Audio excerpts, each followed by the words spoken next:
अस्सलामु अलैकुम रहमतुल्लाहि ताला व बरकातहू। कैसे हैं आप? उम्मीद करता हूँ आप अच्छे होंगे, खैर आफियत के साथ होंगे।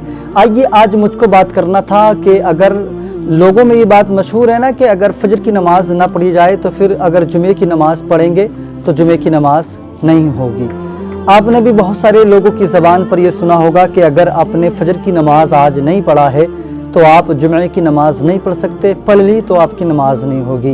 पहले आपको फजर की नमाज़ पढ़ना पड़ेगा। क्या है इसकी हकीकत, क्या है इसकी सच्चाई, आज इस छोटे से क्लिप में आप जानेंगे। वीडियो को बिना स्किप किए जाने और इस मसले को अपने और साथियों तक भी भेजें, क्योंकि ये बात जो है बहुत सारे लोगों के अंदर पाई जाती है कि अगर फजर की नमाज़ नहीं पढ़ी तो आपकी जुमे की नमाज़ नहीं होगी।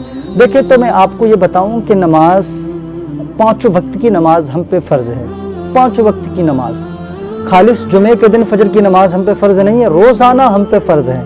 हम नहीं पढ़ेंगे, उसकी क़ज़ा हमारे लिए ज़रूरी है, और अगर हम बिल्कुल नहीं पढ़ेंगे तो हम इसके गुनाहगार ठहरेंगे और इसका हिसाब हमें देना पड़ेगा। ये तो रही एक बात। अब बात होती है कि अगर हमने फजर की नमाज़ नहीं पढ़ी तो क्या जुमे की नमाज़ होगी या नहीं होगी।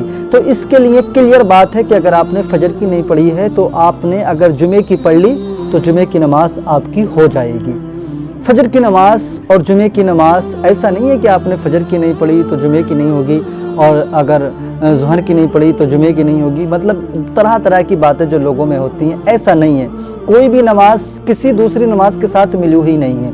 आप फजर की पढ़ लेंगे, आपने फजर का जो फरीज़ा था आपने वो अंजाम दे दिया। आपने ज़ुहर की नहीं पढ़ी तो आप फिर उसके गुनाहगार हो गए। ऐसा थोड़ी कि आपने फजर की पढ़ ली तो आप पर ज़ुहर की भी माफ़ हो जाएगी, या फजर की नहीं पढ़ी तो आपकी ज़ुहर की भी नहीं होगी। आपने जो नमाज छोड़ी उसका आपको हिसाब व किताब देना पड़ेगा।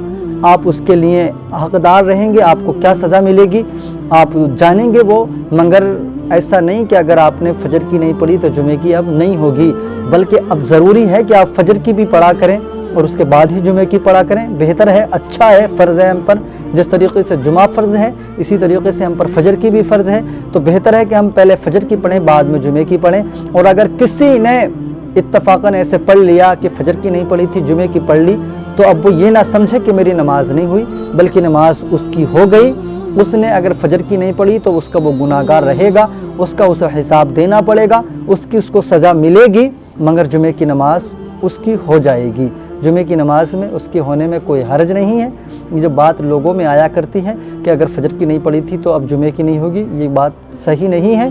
बल्कि फ़जर अलग है, जुमा अलग है।